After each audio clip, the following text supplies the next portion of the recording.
Ahora sí, fíjense ustedes. Ahí sí, bien, perfecto. Sí, a mí ahora sí.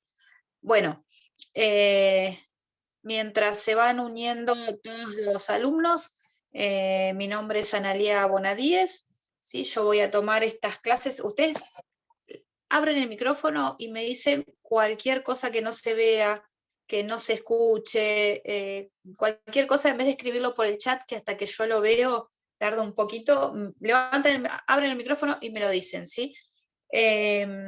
Voy a tomar esta clase de los jueves a las 16:45, así como cuando las damos presenciales en forma virtual, también trato de empezar a horario y bueno, algunas se van a extender hasta las 18:15 y a veces con preguntas se han extendido más el cuatrimestre el año pasado, y a veces son más cortitas porque depende de la unidad y depende de los temas que nos toquen.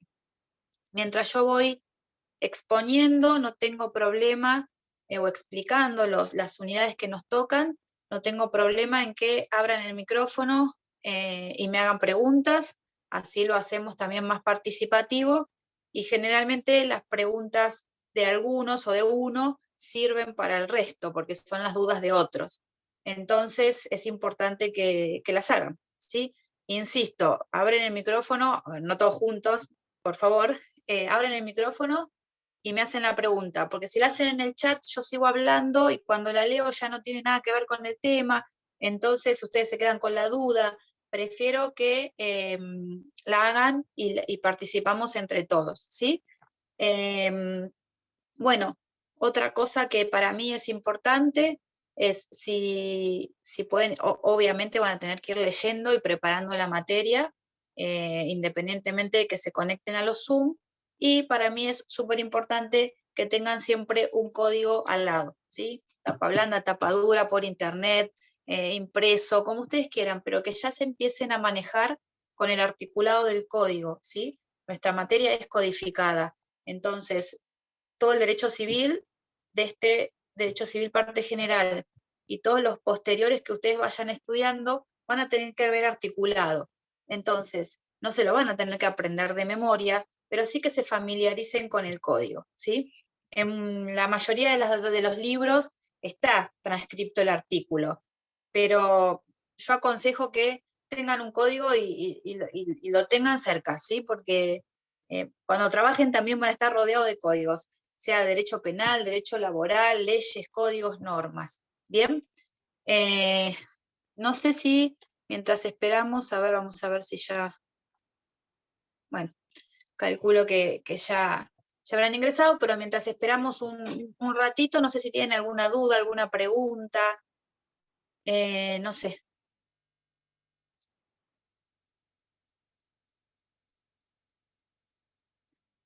¿No? Bueno, el año pasado me han ayudado un montón los alumnos, mis hijos ya no me quieren ayudar, pero los alumnos sí me han ayudado con el tema de la tecnología, que no grababa, que sí grababa, que no, bueno, así que como lo subí al campus, me han ayudado un montón. Espero que ustedes también me ayuden. Bueno, la unidad que nos toca ver hoy es la unidad 3, ¿sí?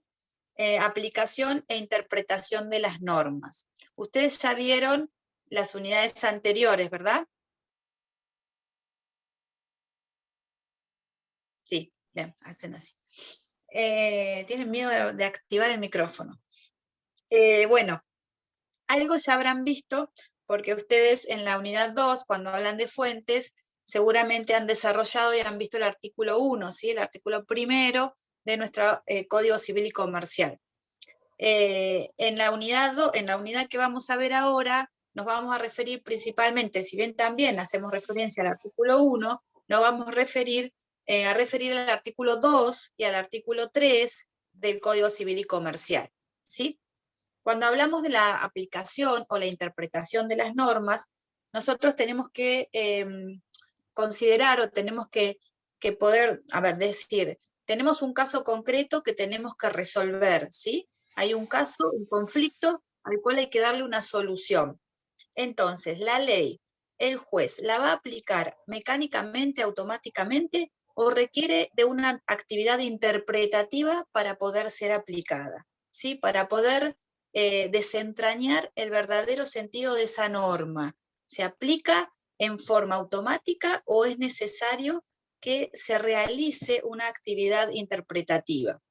En realidad siempre, perfecto, en realidad siempre vamos a interpretar la ley, ¿sí? Como vamos a ver después, lo va a hacer el juez a través de las sentencias judiciales, ¿sí? Aunque la norma sea clara, ¿sí? Esta norma no sea oscura o no sea de un contenido dudoso, por ejemplo, un contenido dudoso sería una laguna normativa, ¿sí? En donde no hay norma, por ejemplo, o es dudosa o es poco clara, aunque esa norma no sea clara, si no es clara, la vamos a tener que interpretar para poder desentrañar esto que yo les digo, el verdadero sentido, el verdadero alcance de esa norma al caso concreto. Y si la norma es clara, es concreta, es concisa, igualmente siempre va a existir una actividad de interpretación. ¿Por qué? Porque el juez que va a tener en cuenta si esa norma se aplica o no al caso el cual tiene que justiciar, ¿sí? O si la norma establece excepciones, si ese caso o ese conflicto entra o no dentro de esas excepciones, ¿sí? Entonces, sea la norma clara o dudosa en algunos casos, siempre va a requerir de una actividad de interpretación para ser aplicada, ¿sí? Cuando hablamos de interpretación jurídica o de interpretación del derecho, nos referimos a esa actividad que consiste en establecer el significado o alcance de esa norma jurídica, ¿sí? Entonces, cuando hablamos de interpretar, es esto que yo les decía, es darle el verdadero sentido a la norma, ¿sí? Es poder desentrañar, ¿sí? Ese sentido que tuvo el legislador al momento de sancionar ese ordenamiento jurídico o esa norma en particular. ¿Se entiende? Entonces, ¿cómo vamos a hacer para interpretar las normas? Se van a tener que utilizar determinados métodos o elementos de interpretación de la ley. Estos métodos o elementos son los medios de los cuales va a disponer el intérprete para establecer el sentido o los posibles sentidos y alcances de esa ley que pretende interpretar. Estos métodos, ¿sí? O elementos son comúnmente establecidos y aceptados por la doctrina.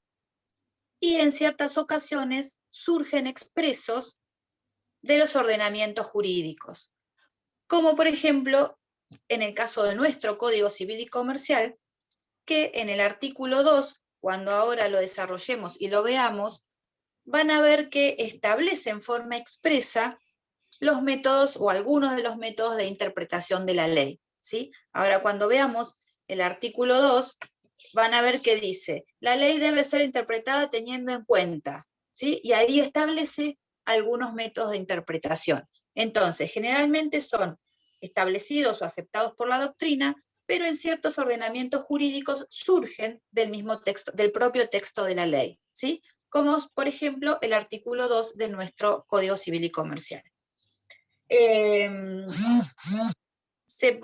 Depende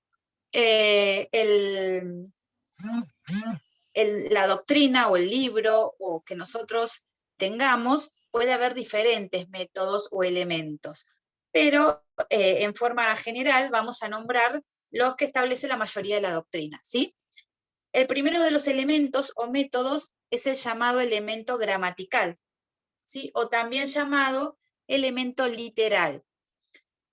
Como su nombre lo indica, lo que vamos a tener en cuenta o lo que se observa o lo más importante para este método es el texto escrito de la ley, ¿sí? Es lo que está escrito. Leyendo la norma, ¿sí? Mediante este método la estamos interpretando, ¿sí? Entonces, ¿qué utiliza este método gramatical? La semántica y la gramática. ¿Para qué? Para ayudarnos a entender el sentido de la norma, para poder desentrañar este alcance o sentido de la norma. Entonces, este método gramatical establece que como el legislador tuvo que realizar todo un proceso, ¿sí? Para descifrar y poder establecer una norma jurídica, ya como la norma es escrita, al interpretar lo escrito, es decir, al leer la norma, ya la estaríamos interpretando. Sin embargo, este método gramatical o literal, como vamos a ver después cuando veamos el artículo 2, siempre va a estar unido o va a coexistir con otros elementos o con otros métodos, ¿sí? Porque ahora después vamos a ver, pero nosotros podemos interpretar lo escrito, la norma, las palabras, pero pueden tener una interpretación jurídica o una interpretación vulgar, ¿sí? Entonces, a veces eso no puede llevar a una confusión. Entonces, este método gramatical o literal, en donde lo que se estudia o lo que se interpreta es las palabras escritas por el legislador, generalmente coexiste con otros elementos u otros métodos. Otro de los elementos es el elemento histórico, ¿sí? Acá se va a interpretar el derecho aludiendo a la historia del texto normativo, es decir, se tienen en cuenta los antecedentes de esa norma. Para que una norma jurídica, o sea, toda norma jurídica va a ser el resultado de un proceso largo, ¿sí? Que se realizó a través de la historia. Una norma no se dicta de un día para el otro, sino que esa norma ha tenido antecedentes legislativos, ya sea en nuestro derecho o en el derecho comparado, ¿sí? O sea, nuestro código se basa en el Código de Savigny, en el Esbozo de Freitas, en el Código Civil de Vélez, y ahora en nuestro último Código Civil y Comercial vigente, ¿sí? Entonces, este elemento histórico, para poder interpretar esa norma jurídica, lo que tiene en cuenta son sus antecedentes normativos, ¿sí? Otro de los elementos es el lógico. Es aquel que para establecer los alcances de ese enunciado normativo, se va a valer de un análisis intelectual, ¿sí? De un razonamiento lógico y no de un razonamiento absurdo. ¿Qué quiere decir esto? Que va a tener en cuenta la norma, ¿sí?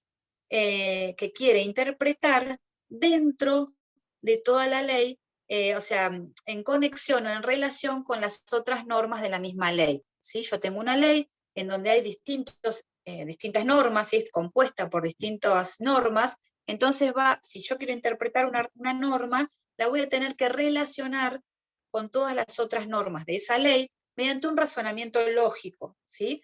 Mediante un análisis intelectual. Y también puede que se relacione con otras leyes que versen sobre materias similares, ¿sí? Entonces va a realizar un razonamiento intelectual para poder interpretar el alcance y el contenido de esa norma. ¿Se entiende hasta acá? Otro de los elementos o de los métodos es el sistemático. Es como si fuera un grado más avanzado que el elemento lógico. ¿Por qué? Porque acaba de interpretar a la norma teniendo en cuenta las conexiones que esa norma tiene con la totalidad del ordenamiento jurídico, ¿sí? No ya en relación a las otras normas de la misma ley, sino que lo que va a tener en cuenta es qué conexión tiene esta norma que yo intento interpretar sus alcances con todo el ordenamiento jurídico, ¿sí? Entonces, no como un texto aislado, no como una norma aislada, no como una ley aislada, sino como un todo. Ya vamos a ver ahora que para nuestra legislación el ordenamiento jurídico es considerado como un todo coherente, ¿sí? Esto surge también del artículo 2. Entonces, este elemento sistemático me va a permitir interpretar a la ley atendiendo a las conexiones que tiene dicha norma con la totalidad del ordenamiento jurídico, ¿sí? Entonces, ve a la norma como entrelazada o conectada con todo el ordenamiento jurídico. Otro de los elementos o de los métodos es el elemento teleológico, ¿sí? Tele es igual a fin, quiere decir fin. Entonces, el elemento teleológico. Este elemento o este método va a permitir establecer este sentido o alcance de la norma teniendo en cuenta la finalidad, ¿sí? La finalidad que buscó conseguir el legislador al momento de establecer esta norma jurídica, ¿sí? Entonces, ¿qué va a tener en cuenta? Las finalidades de la ley.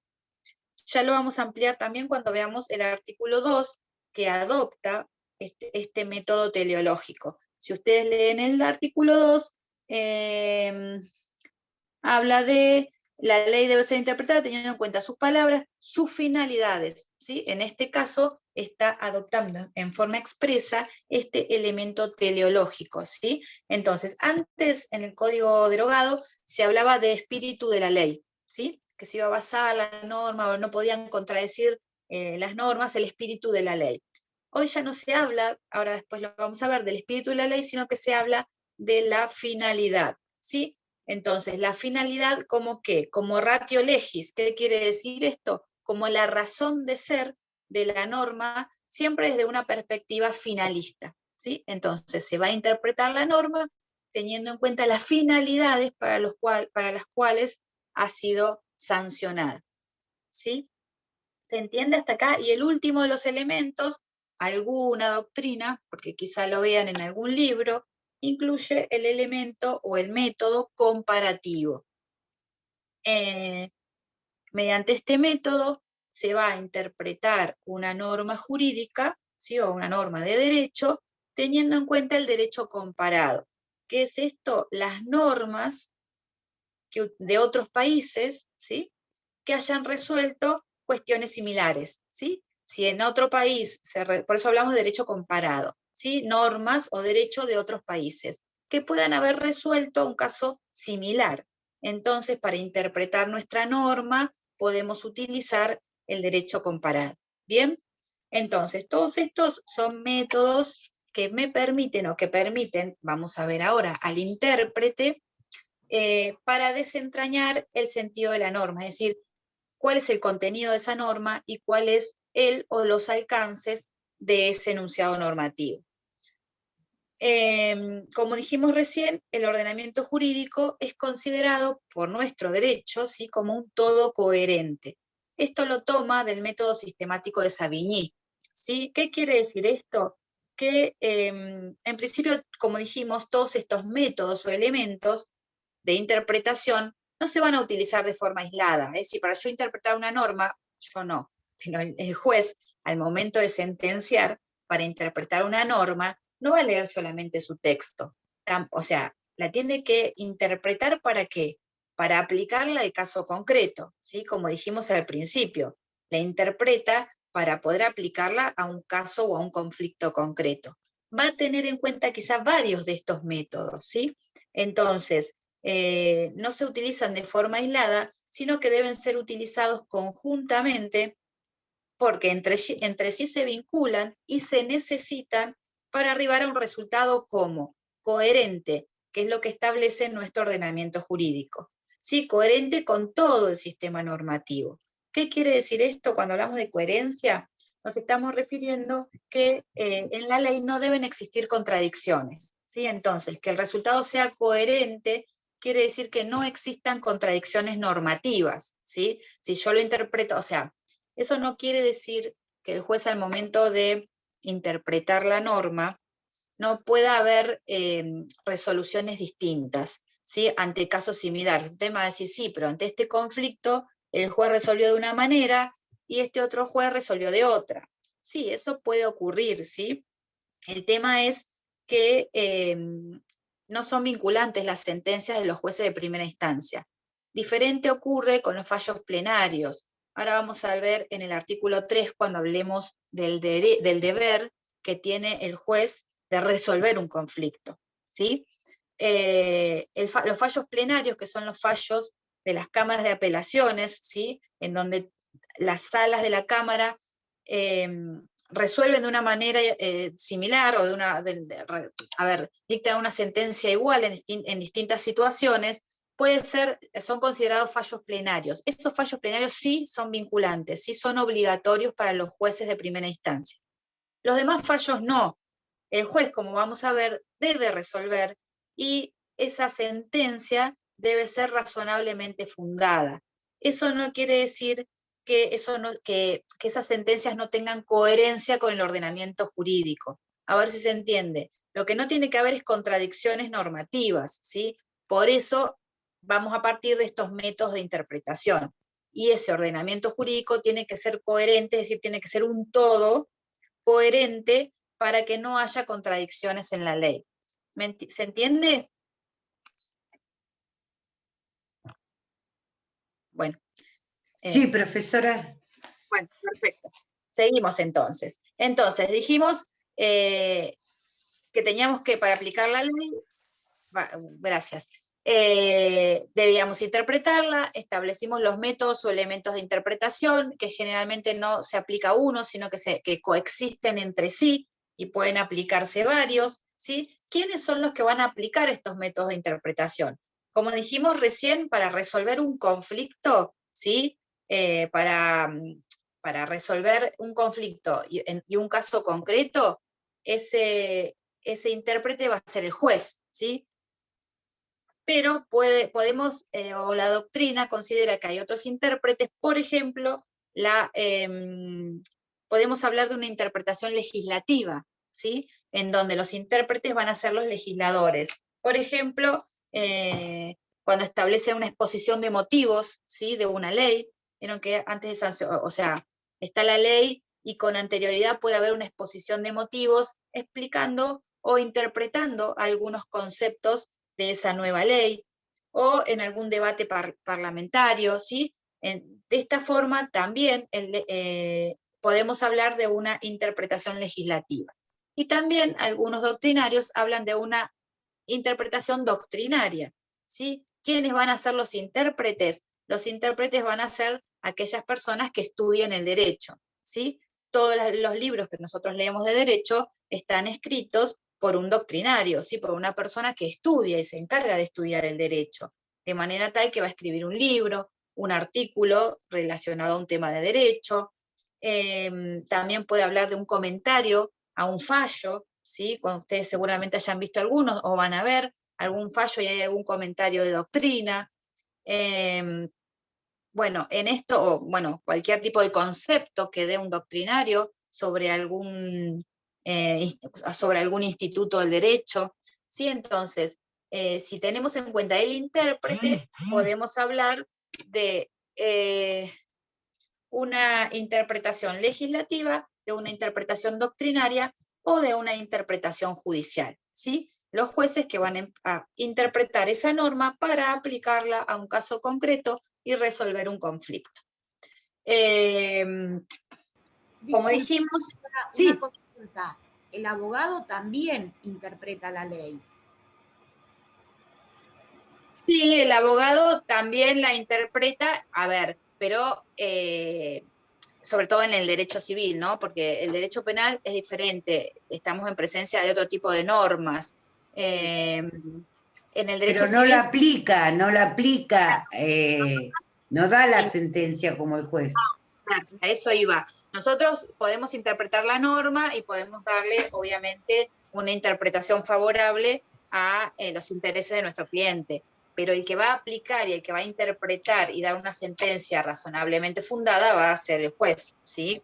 Pero sí, nosotros la estamos, o sea, no sé si aplicando, porque aplicando no, pero estamos interpretando esa norma para fundar nuestras peticiones o las peticiones de nuestro cliente, ¿sí? Pero el que jurídicamente hablando va a interpretar y a aplicar ese ordenamiento jurídico va a ser el juez. En su sentencia, que ahora lo vamos a ver, que no puede dejar de resolver. Bueno, entonces, como dijimos, el derecho siempre tiene que dar una respuesta, ¿sí? No pueden quedar casos sin resolver. Entonces, al caso concreto, el derecho nos debe dar una respuesta.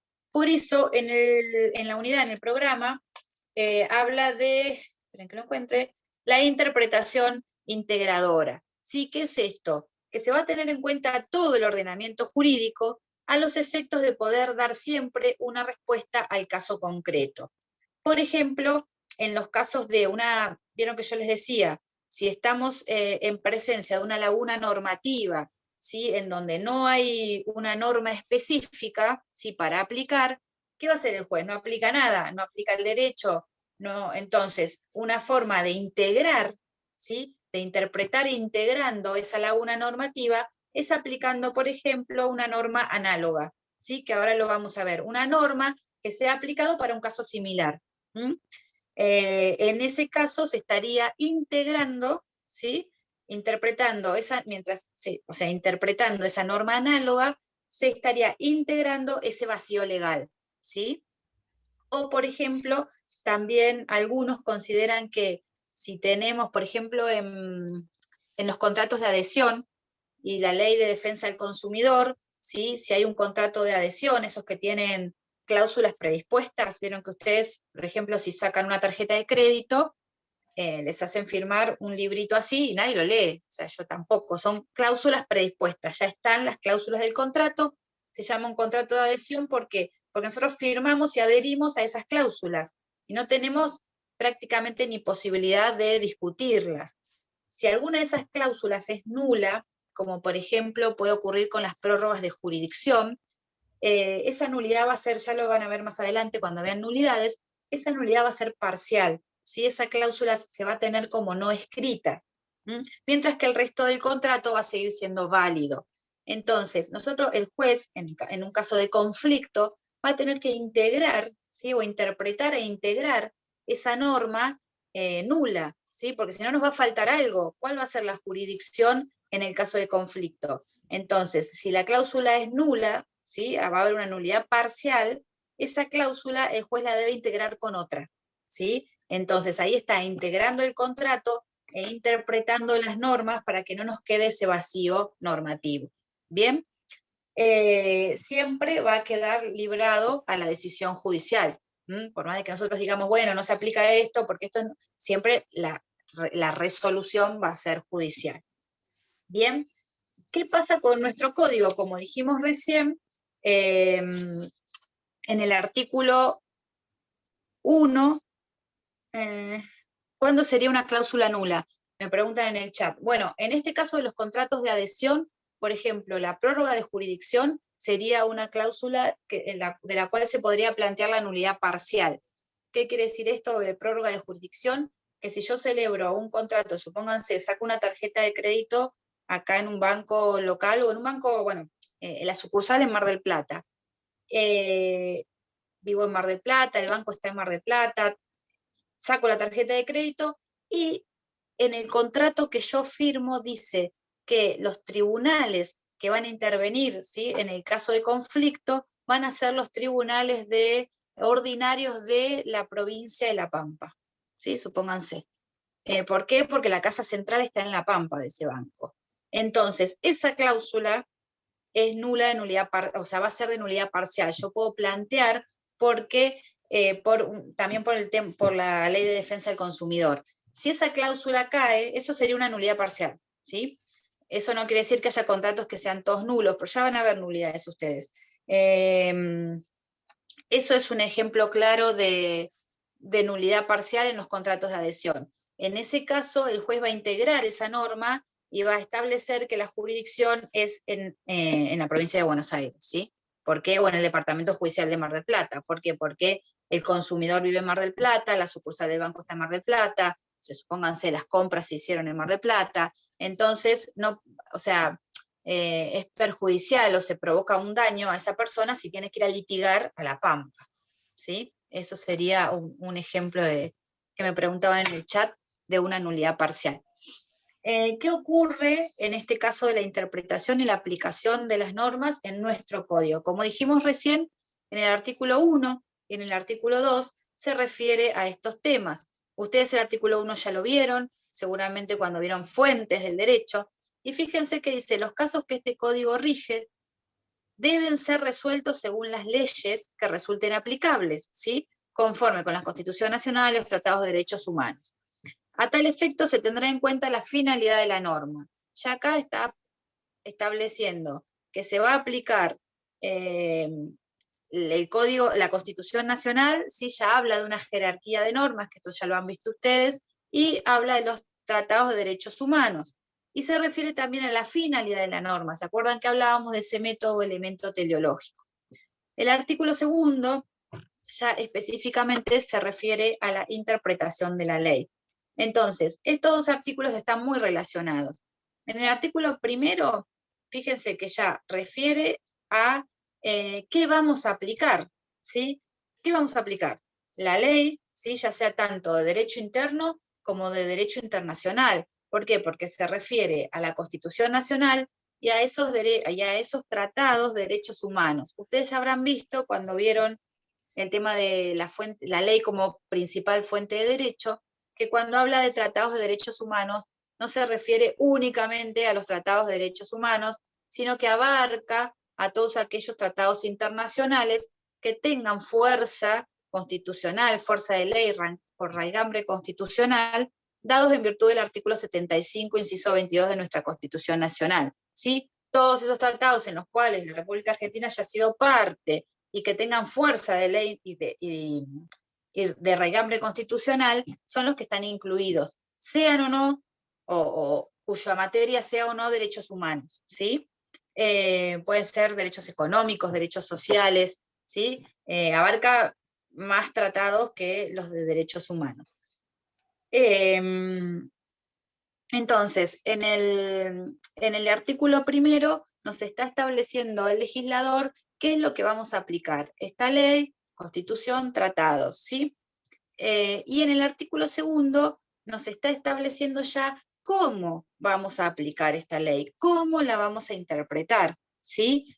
Con estos métodos que en forma general dimos al principio de la clase, ¿sí? El artículo 2 que nos dice, dispone que la ley debe ser interpretada teniendo en cuenta sus palabras, ¿sí? Las palabras contenidas en la ley. ¿Se acuerdan que hablábamos del método gramatical?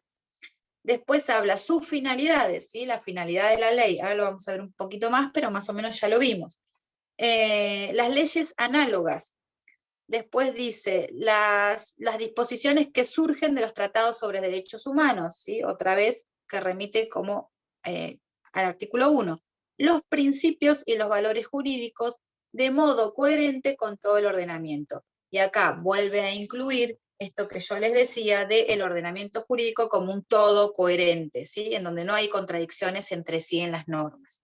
Entonces, estos 5 métodos de interpretación o elementos de interpretación que establece el artículo 2, las palabras contenidas en la ley, la finalidad de la ley, las leyes análogas, las disposiciones que surgen de los tratados de derechos humanos y los principios y los valores jurídicos. ¿Sí? Entonces, artículo 1, más conceptual, ¿qué aplicamos? La ley, ¿qué ley?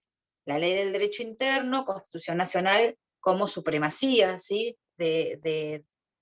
Como ley, como nuestra ley mayor en el ordenamiento jurídico nuestro, ¿sí? La suprema, y los tratados de derecho internacional, ¿sí? No solamente los de derechos humanos. ¿Y cómo lo vamos a aplicar? Mediante el artículo 2, estableciendo, o el juez va a tener en cuenta estos métodos de interpretación que surgen del artículo 2. Entonces, ¿qué dice el artículo 2? En primer lugar, habla de las palabras contenidas en la ley. ¿Se acuerdan que hablábamos del método gramatical? ¿Sí? Este elemento, como dijimos antes, va a coexistir con otros elementos. Si bien la interpretación que vaya a hacer el juez va a comenzar con la lectura de esa norma jurídica que pretende aplicar, ¿sí? Lo primero que va a hacer es utilizar este método gramatical. ¿Qué hago yo? Leo la norma, ¿sí? El juez la va a leer con un vocabulario, con un pensamiento jurídico. Por eso yo les decía que muchas veces uno la puede leer, pero no vamos a tener en cuenta la gramática vulgar o normal, sino que la vamos a tener que aplicar al derecho, ¿sí? A un pensamiento jurídico. Entonces, como primer elemento, estas palabras o el texto mismo de la ley. La segunda de los elementos habla de la finalidad de la ley. ¿Se acuerdan que ya dijimos que se refería al elemento teleológico, ¿sí? Telefin. Entonces, acá, como les dije antes, lo que vamos a interpretar es la ratio legis, es decir, la razón de ser de esa norma que el juez quiere aplicar. Estas finalidades son objetivas, ¿sí? No se tiene en cuenta, la voluntad o el pensamiento del legislador. ¿Por qué decimos eso? Por eso se cambia del espíritu de la ley a las finalidades. Las finalidades, encima habla en plural, son finalidades objetivas. ¿Para qué? Para poder tenerlas en cuenta al momento de aplicar la norma, ¿sí? Si no hubiesen quedado estáticas al momento en que el legislador las sanciona. Entonces, las finalidades se van a tener en cuenta al momento de la aplicación de la norma. Al legislador le va a interesar el sentido del texto al momento de su aplicación, ¿sí? Que perdure en el tiempo. Entonces, para que no se estanque, estas finalidades las vamos a tener en cuenta al momento en que el juez deba interpretar y aplicar esa norma jurídica. Después habla de las leyes análogas, ¿sí? En este caso, ya algo vimos, se da cuando se resuelve con una norma casos similares o conflictos similares, ¿sí? Análogo es semejante. Por ejemplo, cuando no hay una norma para aplicar a un caso concreto, sí vamos a aplicar una norma que se aplicó a una situación o a un conflicto similar o semejante. ¿Sí? Por ejemplo, era lo que yo les decía, si hay una laguna del derecho y aplicamos una norma que se aplicó para un conflicto similar, ¿sí? Por eso hablamos de una ley análoga. O, por ejemplo, ¿qué podría llegar a hacer el juez en el caso de que haya una ley consuetudinaria, ¿sí? Y una ley análoga? Es decir, ¿cuál aplicaría si hay una ley consuetudinaria? ¿Se acuerdan cuando ustedes veían la costumbre? ¿Sí? La costumbre tomada como fuente del derecho. Y una ley análoga. El juez, ¿qué aplica? En este caso se discute si el juez estaría interpretando la ley o si la estaría, más que interpretando, produciendo, ¿sí? Si hay una interpretación o una producción de una nueva norma jurídica, porque el juez tiene que elegir, o sea, el legislador le da la libertad al juez de poder optar por la norma que considere más apropiada para ese conflicto, ¿sí? Nosotros a veces podemos iniciar una demanda y podemos errar en el derecho, ¿sí? En la norma, pero el juez está obligado a aplicar la norma que considere apropiada para ese conflicto. Entonces, ante una ley análoga y una norma consuetudinaria, ¿cuál aplicaría el juez? Ahí va a tener que utilizar, bueno, todos los métodos de interpretación para poder ver cuál es la apropiada, ¿sí? Algunos doctrinarios consideran que en este caso no estaría interpretando, sino que estaría produciendo una nueva norma jurídica, ¿sí? Una producción normativa. Pero bueno, las leyes análogas, entonces, si bien algunos las incluyen como fuente del derecho, son aquellas que le permiten al juez aplicar una ley que se aplicó a un caso similar, ¿sí? Entonces, ante una laguna normativa, no hay una ley específica, el juez puede aplicar otra porque ya con eso se pudo resolver un conflicto similar. ¿Se entiende? Una ley análoga, una ley semejante. Si no entienden algo, me avisan, ¿sí? Abren el micrófono y hablen. ¿Sí? Hasta acá van entendiendo más o menos los elementos de interpretación que establece el artículo 2. Sí. Al momento sí. Bien. Profe, ¿habrá algún ejemplo de la aplicación de las leyes análogas?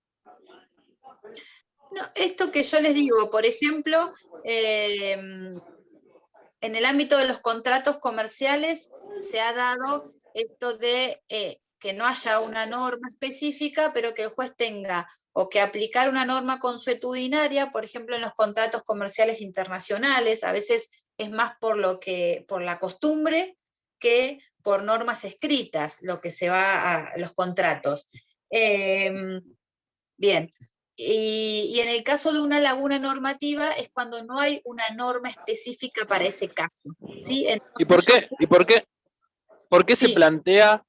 plantea que hay una producción normativa en el caso de que un juez aplique una norma análoga si está usando una con la que ya se pudo resolver otro caso igual?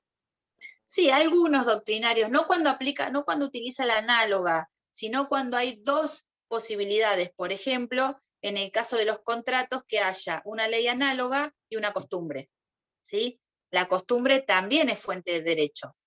Entonces, si el juez se discute si es interpretación o producción normativa, si el juez elige una, no está, o sea, algunos consideran que está como creando una nueva norma para ese caso concreto, ¿sí? En vez de interpretarla. Pero eso es doctrinario. En realidad, los elementos de interpretación pueden ser la ley análoga, o bueno, en el caso de la costumbre ya estaría aplicando una fuente de derecho.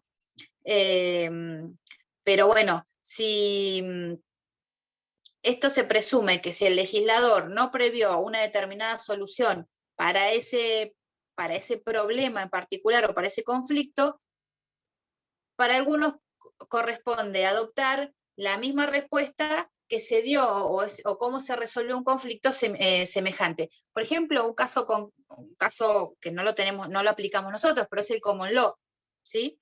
En ese, cuando ustedes vean, ahí se aplican normas que ya se aplicaron para casos semejantes, ¿sí? Ese es el ejemplo de estas leyes análogas, ¿sí? La aplicación o cómo se aplican las normas en el common law. Bien. Bien. Bueno, después el artículo continúa diciendo las disposiciones que surgen de tratados de derechos humanos. Acá, como dijimos ya, para interpretar la ley o para interpretar la norma, lo que el código establece es tener en cuenta no solo el derecho interno, como dijimos recién, la Constitución Nacional como ley suprema, sino también el derecho internacional, ¿sí? Esas disposiciones del derecho internacional que tienen raigambre constitucional, quizá porque porque protegen bienes fundamentales del hombre en nuestra sociedad, ¿sí? Porque se refieren a la vida, a la integridad física, a la igualdad. Entonces, todos esos tratados internacionales que protegen estos bienes tan fundamentales e importantes para nuestra sociedad son también utilizados para interpretar una norma, ¿sí? Entonces, el derecho interno y el derecho internacional, siempre que, de aquellas normas o de aquellos tratados que están incluidos dentro del 75, inciso 22. Bueno, esto con respecto a las disposiciones que surgen de tratados de derechos humanos. Con respecto a los principios y los valores jurídicos, yo no sé si han visto algo cuando vieron Fuentes del Derecho, ¿sí? Cuando vieron los principios generales del derecho, no sé si vieron algo de eso. Bueno, no importa. Finalmente, bueno, la norma como mecanismo de interpretación establece estos principios y valores jurídicos, ¿sí? Que el legislador considera que no son supletorios y que incluso la Corte Suprema de Justicia de la Nación reiteradamente hace uso, ¿sí? En sus sentencias de estos principios generales del derecho, ¿sí? O incluso hay sentencias en las cuales en forma manifiesta la Corte Suprema se pone en contra de todas aquellas resoluciones que hayan vulnerado algún valor jurídico, ¿sí? Entonces, no son meramente supletorios estos principios generales del derecho o estos valores jurídicos, sino que por el contrario son considerados por la ley como importantes y como elementos para interpretar una norma y aplicarla a un caso concreto. Cuando hablamos de estos principios generales del derecho, nos referimos a esos enunciados normativos que establecen una idea rectora, directora del derecho, y que son la base de nuestro ordenamiento jurídico, o sea, pueden diferir de un ordenamiento jurídico a otro. Por ejemplo, dentro del derecho civil podemos hablar de cuando hablamos de la buena fe, cuando hablamos del patrimonio como prenda común de los acreedores, cuando hablamos de el superior interés del niño. Todos estos son principios generales del derecho. Dentro de la Constitución Nacional, que por ejemplo la propiedad privada, o que nadie está obligado a hacer lo que la ley no manda. Bueno, ahora no se me ocurre ningún otro más. Pero bueno, todos estos principios son principios generales porque no son, o sea, no surgen en forma particular, sino que surgen de todo el ordenamiento jurídico, y son, y son la base de nuestro ordenamiento jurídico. todo lo que se refiere a la equidad. ¿De dónde emanan estos principios? O sea, ¿de dónde surgen o cómo surgen? Ahí tenemos que tener en cuenta distintas orientaciones. Si nosotros hablamos de una orientación y un naturalista, vamos a decir que estos principios van a surgir de la justicia y de la naturaleza, ¿sí? Si nosotros tomamos una posición positivista, vamos a decir que estos principios generales del derecho van a surgir del derecho vigente, ¿sí? O sea, que el positivista tiene en cuenta la normativa vigente. Si hablamos de una postura intermedia, bueno, podemos decir que pueden surgir tanto de un principio de justicia, un principio de la naturaleza, o de la norma positiva, ¿sí? Esta es la postura que adopta nuestro código. Fíjense que hablamos de equidad, buena fe, como así también hablamos de alguna norma del derecho, ¿sí? Entonces, estos principios generales del derecho son la base de nuestro ordenamiento jurídico, y que van a servir como medios de interpretación de la norma que queremos aplicar a un caso concreto. La diferencia entre los principios y valores es prácticamente mínima, o sea, no hay diferencia conceptual.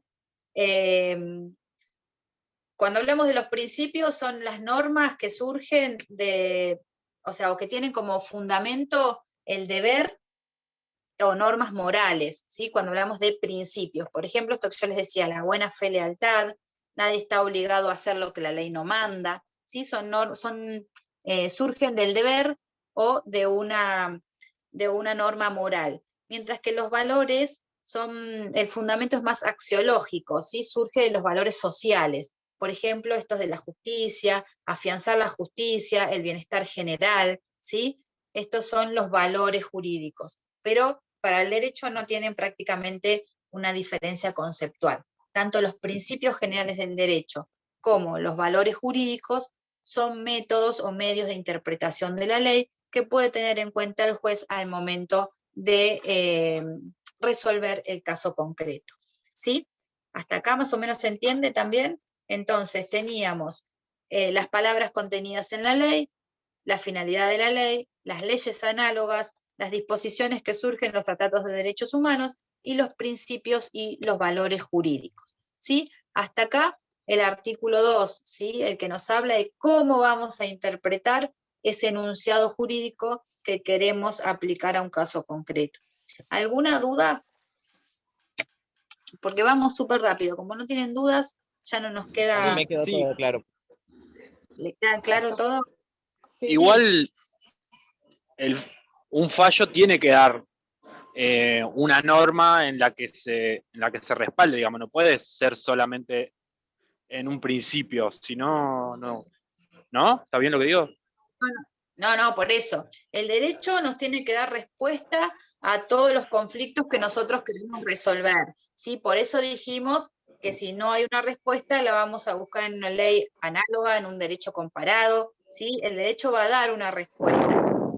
Y el juez, como vamos a ver ahora, en el artículo 3, tiene el deber de resolver ese conflicto, ¿sí? El artículo 3 nos dice, el juez debe resolver los asuntos que sean sometidos a su jurisdicción, mediante una decisión razonablemente fundada, ¿sí? Entonces, este deber de resolver es un deber, no es si quiero, si puedo, si me gusta, ¿sí? Se aparta de lo que pasaba antes en la tradición romana, en donde se admitían supuestos, ¿sí? Conflictos o casos en los que resultaba imposible adoptar una respuesta. Entonces, ante esa imposibilidad, no había respuesta y ese caso no se podía solucionar, ¿sí? Pero el código se aparta de esta tradición romana y obliga, ¿sí? Le otorga al juez un deber de resolver todos y cada uno de los conflictos que se le someten para justiciar, ¿sí?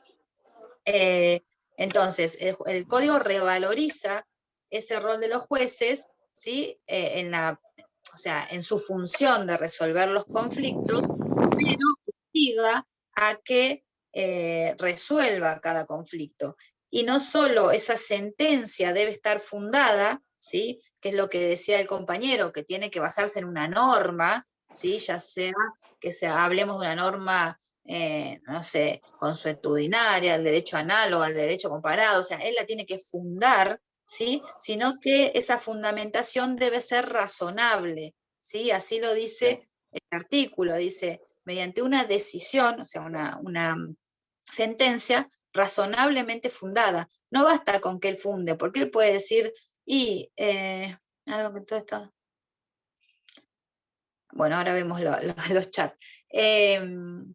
Esa fundamentación, el juez puede decir, bueno, a mí me gustó, o porque yo considero que esto es lo mejor, y entonces fallo de esta manera. Bueno, eso no es una fundamentación razonada, ¿sí? O razonable. Podrá estar fundada, ¿sí? Porque él lo funda en su voluntad, o en sus gustos, o en sus preferencias, pero no es una fundamentación razonada. Para que sea razonable, esa fundamentación no debe ser arbitraria, ¿sí?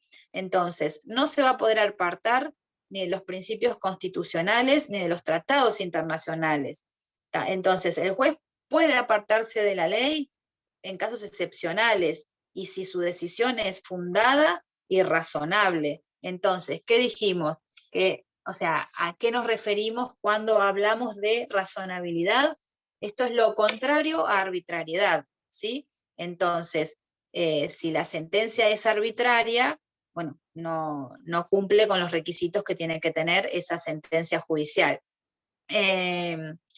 Por ejemplo, se prohíbe también que el juez, como tiene el deber de resolver, se prohíbe también que el juez reenvíe ese conflicto a otro poder del Estado, ¿sí? Que esa solución a ese asunto jurídico diga, bueno, no, lo resuelva el Poder Legislativo o lo resuelva el Poder Ejecutivo, ¿sí? Lo tiene que resolver el Poder Judicial. Profe, Sí. esa sentencia también tiene que ser no solamente razonable, sino racional. Sí, en realidad la sentencia, Bien imparcial. Sí, el juez no puede establecer un absurdo porque habría una apelación, ¿sí? a instancias superiores, por eso existen las instancias superiores judiciales, ¿sí? O sea, si hay un juez de primera instancia y yo considero que la sentencia es absurda, o que la sentencia no es razonada, o que la sentencia es infundada, puedo apelar, ¿sí? Y a su vez puedo volver a apelar. Entonces, hasta que no quede firme en todas esas apelaciones o esas instancias. ¿Cuántas veces se puede apelar un fallo? Y vamos a llegar, claro, depende también en qué ámbito estemos, en qué materia estemos, ¿sí? Pero si no, nosotros tenemos un juez de primera instancia, después vamos a una cámara de apelaciones, en donde van a sentenciar 3 jueces, y si no, podemos volver a apelar por un recurso, pero no siempre, o sea, no en todos los casos, podemos apelar a la Suprema Corte de Justicia o a la Corte de la Nación. Depende el caso concreto, y no por cualquier cosa, o sea, no puedo decir, no se tuvo en cuenta la declaración de este testigo, apelo a la Corte. Bueno, ahí no, hay requisitos. Pero bueno, la primera apelación es a la Cámara de Apelaciones. ¿Hay una instancia más elevada que la de la Corte Suprema? Y después tenés una Corte Interamericana, pero ya va en conflictos que no van a ser los de todos los días, o sea, un conflicto común, no, o sea, son conflictos especiales, ¿sí? De derechos humanos, hay instancias, pero son las más excepcionales, ¿sí? Entonces, es imprescindible que esa sentencia establezca los argumentos, no solo de hecho, ¿sí? De los hechos, de los acontecimientos, sino también del derecho, ¿sí? El juez tiene que basarse en una normativa de derecho. Por ejemplo, resoluciones arbitrarias serían, o que no son razonablemente fundadas, si esto que yo les digo, si la sentencia solamente refleja la voluntad del juez, porque quiso o porque le gustó, o si no se tiene en cuenta todos aquellos hechos que se hayan alegado y probado en la causa. Si yo alegué y probé todas las circunstancias que puse en la demanda, y el juez no las tuvo en cuenta, ¿sí? Entonces ahí también no está razonablemente fundada. Pero ahí deja de ser parcial el juez, usa la subjetividad más que la objetividad, ¿o no? Bueno, ahí podemos decir que no es razonablemente fundada, es arbitraria por imparcialidad, ¿sí? Si la fundamentación no es seria, si, no sé, si se remite solamente a pronunciamientos anteriores y no habla del caso concreto, si hay un expreso ritual manifiesto, es decir, que exige determinadas ritualidades que ya impiden, o sea, que son manifiestas y son excesivas, si hay incongruencias, no sé, hay un montón. Estamos ¿Sí? hablando igual de que un fallo que es arbitrario puede tomarse a la Cámara de, ¿cómo se dice? ¿A la Cámara de Apelaciones? Se Sí, puede en apelar, realidad, pero siempre y cuando, digamos, se tome la decisión y se avance en eso, porque si un fallo no es objetivo, pero si nadie lo rebate, queda bueno, firme. sí, a ver, obvio, sí, para eso está la posibilidad de apelarlo. Si el fallo judicial tiene todas estas arbitrariedades, o sea, no es razonablemente fundado y uno no dice nada, y bueno, ese fallo va a quedar firme y se va a tener que cumplir con esa sentencia. Tenemos un plazo también para apelar. Entonces, también esto permite mantener como también un grado o sea, mantener por un lado la equidad entre las partes, ¿sí? La igualdad entre las partes y también la seguridad jurídica, porque si el juez resolviese en virtud de solamente de su voluntad y serían sentencias arbitrarias, sería un caos jurídico, ¿sí? Entonces, la ley que le obliga, que debe resolver los casos, que no los puede reenviar a otro poder del Estado, y que esa sentencia debe estar primero fundada, es decir, no es que dice, no sé, supónganse, si Isabel le tiene que pagar a Viviana 3.000 pesos en concepto de daños y perjuicios, punto. Pero no dice en qué funda esta sentencia, eso estaría mal. O le tiene que pagar porque a mí me gustó que le pague, también es arbitraria. Entonces tiene que estar fundada, argumentada, y tiene que ser razonablemente fundada, ¿sí? No tiene que ser arbitraria. Eso es lo que se le obliga al juez. Es decir, por eso, bueno, en el programa creo que habla de eso. Bueno, la aplicación del derecho argentino por negativa aplicar una norma, ¿sí? Entonces, el juez debe resolver todos los casos. ¿Qué más dice? ¿Cuál es el plazo de apelación de un fallo? Generalmente también de 5 días, 10 días, depende, también tenés, o sea, eso lo van a ver cuando vean procesal. También van a tener algunas acciones que son ordinarias, otras que son, o sea, algunas tienen plazos más largos, otras que son sumarios o sumarísimos, o por ejemplo un amparo, a veces tenemos que contestar en un tiempo más corto, ¿sí? Eso depende de la materia del proceso. Bueno, acá dice aplicación en el derecho argentino, bueno, vamos a aplicar las normas y no sé si lo que pueden leer por ahí es que el derecho, igual lo van a ver después, se presume conocido por todos. Es decir, si yo, es el derecho argentino, si yo lo alego una norma en una demanda, por ejemplo, no tengo que probar su existencia. ¿Sí? ¿Por qué? Porque el juez conoce el derecho y se reputa conocido por todos. Mientras que si hablamos de un derecho consuetudinario, ¿sí? O una norma internacional, ahí sí, quien la alega debe probarla. ¿Sí? Si yo hablo de una norma consuetudinaria, es decir, de una costumbre que tiene fuerza de ley, tengo que probar que existe. ¿Sí? Y si hablo del derecho internacional, es decir, de una norma que puedo aplicar, o de un tratado internacional, en ese caso lo tengo que probar, tengo que acompañar o adjuntar el texto de la norma, ¿sí?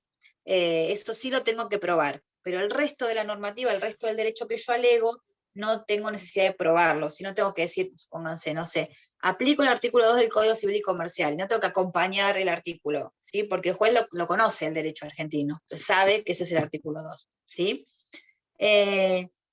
Bueno, hasta acá tenemos, esto no era muy larga la clase, la aplicación e interpretación de las normas. Lo que sí me interesan es que, bueno, del artículo 1 sepan que está como más la parte conceptual de que vamos a aplicar la ley, como fuente del derecho también. y cómo vamos a interpretar esas normas, ¿sí? Si siempre requieren interpretación y qué métodos existen para que el juez pueda interpretarla y poder aplicarla al caso concreto. No sé si tienen alguna otra consulta. Bueno, hoy la clase ha sido más cortita porque los temas son cortitos y porque no hablan mucho ustedes. Pueden, Yo tengo una consulta, profe. sí. Me quedé en el artículo 1, cuando estamos hablando de costumbres que se deben ajustar a derecho, como dice. Sí. Quería saber de algún ejemplo puntual así de una costumbre, como para poder interpretarlas, cuáles son y... No sé qué vieron en clase, si terminaron de ver los 3 tipos de costumbres, ¿sí? Según Secundum Legem, Prater Legem y Contra Legem. No sé si lo vieron. Serían esas, entonces se derivan desde ahí. Sí, la Claro, vimos. lo vieron, y bueno, alguien puede darle un ejemplo, y obviamente la Contra Legem no es considerada como fuente de Todo lo derecho. que sea contra la ley, claro. Sí, sí. Claro, esa no va a ser fuente de derecho, pero la Secundum Legem y la Prater Legem sí. Esas van a ser consideradas. Por ejemplo, según la ley, según las costumbres de subir, perdón, ¿no? Que es una vulgaridad, pero siempre se sube al micro por adelante, no por atrás. Una cosa así, es una costumbre que después hizo, por ejemplo, ley. O sea, uno no puede subir por atrás y bajar por adelante, aunque se hace, pero debería ser, es una cosa así, es algo que se va haciendo a medida del tiempo y ya se hace una costumbre. Eso es, que después se pone en interpretación de ley. Claro, lean bien los requisitos para que esa costumbre sea fuente de derecho, ¿sí? Si tiene que ser reiterada, si tiene o no que ser mantenida en el tiempo, si se requiere que sean, o sea, un grupo interesado, o sea, grande o interesante de personas que cumplan con esa costumbre, ¿sí? Es ejemplo vulgar, pero bueno, sí tiene que ver con eso, claro, sí, sí. Generalmente, como yo les decía, hay muchas costumbres o normas consuetudinarias que se dan en el ámbito de los contratos, ¿sí? En el ámbito internacional. O sea, vayan más por ahí y bueno, fíjense que seguramente en la clase les han, a ver qué me dicen en el chat acá, les han dado algún ejemplo. Bueno, fíjense, si no anoten las dudas. Yo leo los chats, pero hasta que los leo, anoten todas las dudas de los temas que tienen y al momento de hacer los repasos de las unidades vamos viendo las dudas, pero vayan más por ese tema. Bueno, con respecto a esta unidad, no creo que hayan quedado muchas dudas, surge todo el artículo y de los artículos, y bueno, y los conceptos de estos métodos y elementos gramaticales. Las primeras clases no son las más divertidas, algunos están medio durmiendo, me parece. Pero bueno, ya van a venir algunas unidades un poco más prácticas. Es por el día, no es El la día. clase, el día, el frío. Sí, pero esperemos que cambie. Bueno, no sé si en algún momento armarán un WhatsApp, como había un grupo de WhatsApp como había el año pasado, calculo que sí. Hay uno. ¿Hay uno? Bien. No. Bueno, en ese generalmente el año pasado, bueno, estábamos, no sé si todos, pero algunos profesores, y si ustedes tienen alguna duda o alguna cosa, bueno, si es algún tema de los que di yo, me lo pueden hacer en forma particular o en forma general en el grupo.